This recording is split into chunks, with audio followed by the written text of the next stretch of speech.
তোমার কাছে 10 মিনিট সময় থাকলে এইচএসসি ইংলিশ ফার্স্ট পেপারের 100% উত্তর সহ কমন একটা সাজেশন দিতাম, যেই সাজেশনে প্যাসেজ থাকবে, প্রশ্ন থাকবে এবং উত্তরগুলো আমরাই দিয়ে দিব। ধরো রিয়ারেঞ্জ, এই রিয়ারেঞ্জের সকল উত্তর আমরা দিয়ে দিব যাতে করে কোনো বই থেকে পড়তে না হয়।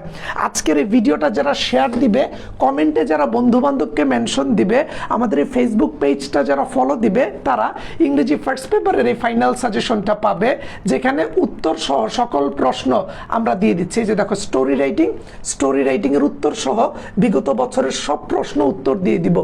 এই সাজেশনটা তোমার কাছে থাকলে এটা পড়লে আর কোনো বই পড়তে হবে না।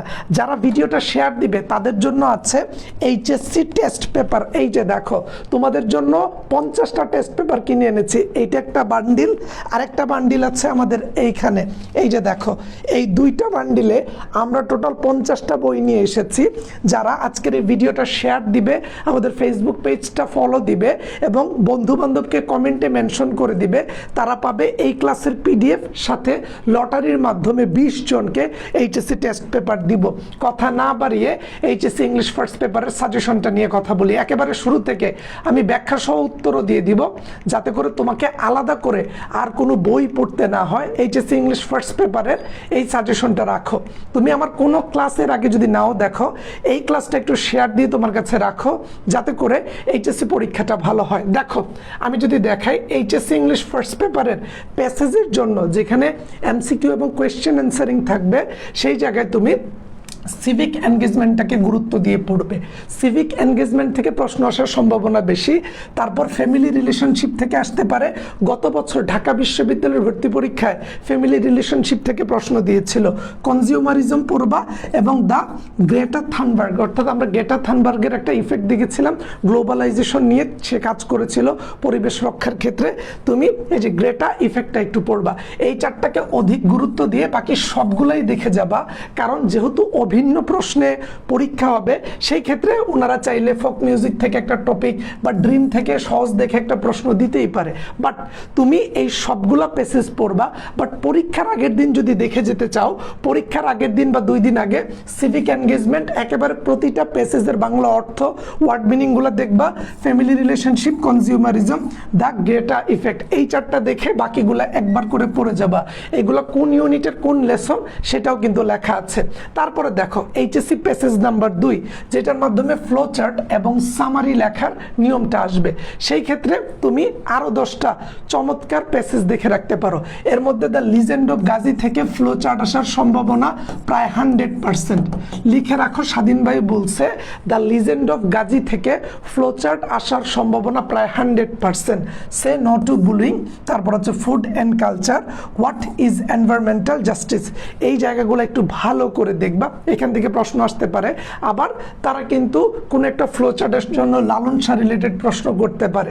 সো এখানে সবগুলো ইম্পর্টেন্ট। অ্যাডোলেসেন্স থেকে এর আগেও আমরা বিভিন্ন টাইমে প্রশ্ন আসতে দেখেছি। সো এই প্যাসেজগুলোকে অধিক গুরুত্ব দিয়ে the legend of Gazi, say no to bullying, food and culture, what is environmental justice, yellow কালারগুলোকে একটু অধিক গুরুত্ব দিয়ে দেখে যাবা। সেই ক্ষেত্রে তোমার এইচএসসি পরীক্ষায় ভালো রেজাল্ট করার সম্ভাবনাটা অনেক অংশে বেড়ে যাবে। তারপর দেখো এইচএসসি রিয়ারেঞ্জ। এইচএসসি রিয়ারেঞ্জের ক্ষেত্রে এখানে ইম্পর্টেন্ট রিয়ারেঞ্জগুলো দেয়া আছে। তার বাইরে দেখো, রিয়ারেঞ্জে তুমি উত্তর করবা এইভাবে। শুরুতে তুমি 1, 2, 3, 4, 5, 6, 7, 8, 9, 10 দিবা। তারপর সঠিক উত্তর বসাবা। যে A, C, D, B, E, F, I, H, G, এই যে এইভাবে তুমি লিখবা। লিখে তারপরে নিচে তুমি পুরো প্যাসেজটা লিখবা। এইভাবে লিখলে নাম্বার, কারণ টিচার এগুলো দেখেই তোমাকে নাম্বার দিয়ে দিবে, তোমার নিচের লেখার বেশি একটা পড়বে না। এটা ঠিক থাকলে এখন পরীক্ষায় বিগত বছরে বিভিন্ন বোর্ডে যে প্রশ্নগুলো বারবার এসেছে, আমরা সেইগুলার একেবারে উত্তর, এখানে যে সাজেশনটা দেখেছো, এখানে যে আমরা সাজেশনটা দিয়েছি, এই সাজেশনের আলোকে আমরা বিগত বছরে আসা বোর্ড পরীক্ষার সকল রিয়ারেঞ্জ এখানে উল্লেখ করে দিয়েছি। তুমি পরীক্ষার আগে এটাকেও যদি রিডিং পড়ে যেতে পারো, এখান থেকে কমন আসবে। তারপরে যদি একটু খেয়াল করে দেখো, এই যে দেখো ফ্লো চার্ট এবং গ্রাফ চার্ট থেকে কিন্তু প্রশ্ন আসে। সো গ্রাফ চার্ট থেকে এখানে আমরা 10টা গ্রাফ চার্ট দিয়েছি, কিন্তু গ্রাফ চার্ট বা পাই চার্ট লেখার তো নিয়ম আছে। এই যে দেখো এখানে লেখার নিয়মটাও দিয়ে দিয়েছি। তুমি গ্রাফ চার্টে যে এই জায়গায় সাল বিষয়টার নাম লিখবে, লিখে যে এখানে আমরা তোমাকে একটা স্যাম্পল দিয়ে দিয়েছি, একটা গ্রাফ চার্ট লেখার সিস্টেম আমরা দিয়ে দিয়েছি। প্রথম অংশে এটা, মিডল অংশে এটা, লাস্ট অংশে এটা দিয়ে আমরা একটা গ্রাফ চার্ট লিখে দেখিয়েছি। যে এই গ্রাফ চার্টটাকে আমরা সুন্দর করে লিখে দেখিয়েছি এক্সাম্পল স্বরূপ। তার মানে যে গ্রাফ চার্ট পড়বা, গ্রাফ চার্টের মেইন জিনিসটা হচ্ছে নিয়ম। তুমি এই নিয়মটা শিখে এইভাবে লিখলে সর্বোচ্চ নাম্বার পাবো বলে আমি বিশ্বাস রাখি। তারপর দেখো এইচএসসি স্টোরি রাইটিং। স্টোরি রাইটিংয়ে আমরা দুই ধরনের স্টোরি আসতে দেখি। একটা হচ্ছে কনভেনশনাল বা ট্র্যাডিশনাল স্টোরি, গতানুগতিক যেগুলা ছোটবেলা আমরা পড়েছি। আর আরেকটা হচ্ছে ক্রিয়েটিভ স্টোরি। ইদানিংকালে পরীক্ষায় ক্রিয়েটিভ স্টোরি আসে, এবং মিলন স্যার যেহেতু এবার দায়িত্ব নিয়েছেন, সেই ক্ষেত্রে বলা যায় ক্রিয়েটিভ স্টোরিও দিতে পারে, ট্র্যাডিশনাল স্টোরিও দিতে পারে। এটা 50-50। যদি অভিন্ন প্রশ্নে হয় এবং ওনারা চিন্তা করে যে না একটা ট্র্যাডিশনাল স্টোরি দিয়ে প্রথমবার দিতে পারে, আর যদি চিন্তা করে যে না আমার ছেলেদেরকে আরও বেশি জ্ঞানী প্রমাণ করতে হবে, ক্রিয়েটিভ স্টোরি দিতে পারে। লেখার নিয়ম কিভাবে লিখতে হয় এখানে আমরা নিয়মটা দিয়ে দিয়েছি। তারপরে তুমি যদি দেখো, এই যে দেখো লেখার আদর্শ নিয়ম, খাতার মাঝখানে বড় করে তুমি টাইটেল লিখবা, তারপর ইন্ট্রোডাক্টরি পার্ট প্রশ্নে দেওয়া অংশটা লিখবা, তারপর সেখান থেকে তুমি সুন্দর করে লিখে লাস্টে সমাপ্তিটা দিবা। এই যে দেখো এইখানে বিগত বছরে আসা এইচএসসি বোর্ড পরীক্ষার সকল আমরা স্টোরি দিয়ে দিয়েছি। এখানে একটা উত্তর দেওয়া আছে, এই যে দেখো স্টোরি গ্রেপসল লোজোলে ant and dove a foolish crow and a cunning fox. এই যে দেখো devotion to mother, hard work always pays off, working together makes people stronger, fine feathers don't make fine birds. তাহলে দেখো ভালো পালকি ভালো পাখি বানায় না।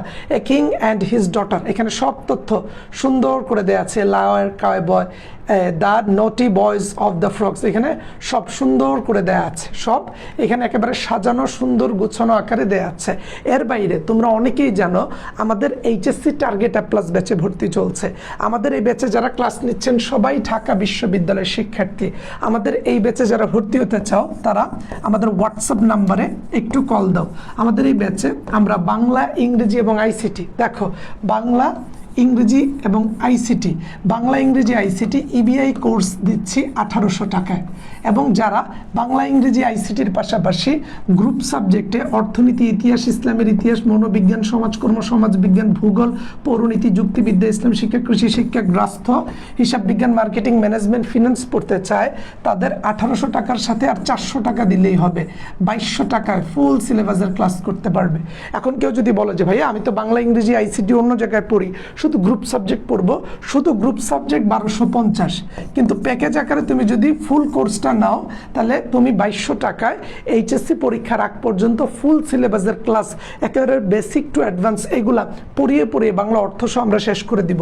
এইচএসসি টার্গেট A+ ব্যাচে একেবারে 0 থেকে শেষ পর্যন্ত সব পড়ানো হবে। আমরা গ্যারান্টি দিচ্ছি আমাদের ক্লাস করলে, আমাদের ব্যাচে যুক্ত হলে তোমার পাস নিশ্চিত, A+ আসতে পারে যদি পড়াগুলা শেষ করতে পারো। ক্লাসগুলো ফেসবুক সিক্রেট গ্রুপে লাইভে হবে। প্রতিটা ক্লাস ওয়েবসাইটে রেকর্ডেড থাকবে। ক্লাস শেষে পরীক্ষা নেওয়া হবে। পরীক্ষায় সমস্যা থাকলে ওয়েবসাইটে সেটার সমাধানও দেওয়া হবে। প্রতিটা ক্লাস যেহেতু রেকর্ডেড থাকবে, কোনো ক্লাস মিস হলে বা না বুঝলে পরবর্তীতে যতবার ইচ্ছা ততবার দেখে নেওয়া যাবে। এই যে দেখো ইনফর্মাল লেটার, সো আমরা ফর্মাল লেটার, ইনফর্মাল লেটার আসে, অ্যাপ্লিকেশন আসে। সো এইগুলো লেখার আমরা সিস্টেমটা তোমাকে দেখাই দিব যে কিভাবে তুমি লিখবা এবং কিভাবে লিখলে তোমার পরীক্ষায় ভালো রেজাল্ট করা যাবে। এখানে ফুল সাজেশনটা দেয়া আছে। এবং এই যে দেখো অ্যাপ্লিকেশন লেখার সিস্টেমও আমরা এখানে দিয়ে দিয়েছি। এই যে দেখো এইখানে আছে তোমার ইনফর্মাল লেটার। যদি ফর্মাল লেটার আসে, ফর্মাল লেটারের ক্ষেত্রে এই যে দেখো transfer certificate, seat in the college hostel, campus লেভর, debating club, multimedia, system in classroom, English language club, study to relief affected people, এইগুলো লেখার জন্য তোমার সিস্টেম আছে। এই যে ধরো এই অ্যাপ্লিকেশনটা, এটা ফর্মাল লেটার দিচ্ছি, নট ইনফর্মাল। সো এটাও একটু দেখে রাখো যেহেতু এই সাজেশনের মধ্যে চলে এসেছে। এই যে দেখো এই ফরম্যাটে লিখবা, এই জায়গায় জাস্ট ডিবেটিং ক্লাব বা মাল্টিমিডিয়া সিস্টেম এগুলো লিখে দিবা। এরপরে দেখো study tour, picnic, workshop, science fair, তোমার কলেজে কোনো একটা প্রোগ্রাম হচ্ছে, সেই প্রোগ্রাম রিলেটেড এই ফরম্যাটে লিখবা। তারপরে ধরো তুমি খুব দরিদ্র স্টুডেন্ট, ফুল ফ্রি স্টুডেন্টশিপ চাচ্ছ, টাকা পয়সা চাচ্ছ কলেজের ফান্ড থেকে, সেই ক্ষেত্রে এই ফরম্যাটটা লিখবা। সো আমরা সব দিয়ে দিচ্ছি, ভিডিওটা শেয়ার দিয়ে তুমি পেজে ফলো দিলে সব পেয়ে যাবা। প্যারাগ্রাফ, এই যে দেখো paragraph, price hike, food adulteration, July uprising, climate change, environment pollution, folk music, artificial intelligence, এটা খুবই ইম্পর্টেন্ট, সাইবার বুলিং, তারপর হচ্ছে premature marriage in Bangladesh, junk food and healthy food, এগুলো দেখবা। এবং এই যে দেখো, এই যে কম্প্যারিজন অ্যান্ড কন্ট্রাস্ট কিংবা তোমার হচ্ছে কজ অ্যান্ড ইফেক্ট, এই যে deforestation, price hike, climate change, global warming, environment pollution, এই টপিকগুলো নিয়ে লিখলে তুমি এই ফরম্যাটে লিখবা। এই ফরম্যাটে লিখে এই যে দেখো ডিফরেস্টেশন দিয়ে আমরা এই ফরম্যাটে একটা প্যারাগ্রাফ লেখে দেখাচ্ছি। এইচএসসি থিম রাইটিং, অনেকে এইচএসসি থিম রাইটিং নিয়ে টেনশনে থাকো। এইচএসসি থিম রাইটিংয়ে মূলত তোমার পাঠ্য বইয়ের কবিতাগুলো থেকে দিবে। আই ডাইট for beauty, Bengal face, dreams, hold fast to dreams, those winter days, এই দুইটা ইম্পর্টেন্ট। এবং আই ডাইট ফর বিউটি থেকেও দিতে পারে how do I love the, September 1, 1930, piece, blowing in the wind, তারপর হচ্ছে হাউ ডু আই লাভ দি। তাহলে দেখো এইগুলো থেকেই ঘুরে ফিরে প্রশ্ন আসবে। সবগুলা কবিতা একবার একবার করে পড়ে মেন থিমটা একটু জেনে যাবা, মানে এটা ডিরেক্ট মুখস্থ করার দরকার নাই, তুমি পড়ে একবার দেখে যাও, সাইডে ইউনিট লেসন সব লেখা আছে। পাঠ্য বই থেকে তুমি এইগুলোর থিম একবার একবার করে রিডিং পড়ে যাও। থিম খুঁজে না পেলে এই কবিতার নামটা লিখে তুমি জিমিনিকে বা চ্যাট জিপিটিকে বললে সে এটার থিমটা লিখে দিবে। একবার একবার করে রিড আউট করে পরীক্ষার আগে এই দুইটা থিমকে একটু ভালোভাবে দেখে যাও, ড্রিম নিয়ে এবং দ্য উইন্টার ডেজ নিয়ে। এইগুলো দেখে পরীক্ষা অ্যাটেন্ড করে ভালো রেজাল্ট করতে পারবা। সো আমাদের ব্যাচে কিন্তু ভর্তি চলছে, যারা যুক্ত হতে চাও আমাদের এই নাম্বারে হোয়াটসঅ্যাপে একটু মেসেজ দাও, আমি তোমাকে গ্যারান্টি দিয়ে পাস করাবো, ক্ষেত্র বিশেষে A+ পাওয়াবো। এবং যারা ভিডিওটা শেয়ার দিবে তারা কিন্তু আমাদের এইচএসসি টেস্ট পেপারগুলো পেয়ে যাবে, যার মাধ্যমে তুমি তোমার এইচএসসি প্রস্তুতিকে 100% গুছিয়ে ফেলতে পারবে বলে আমার বিশ্বাস।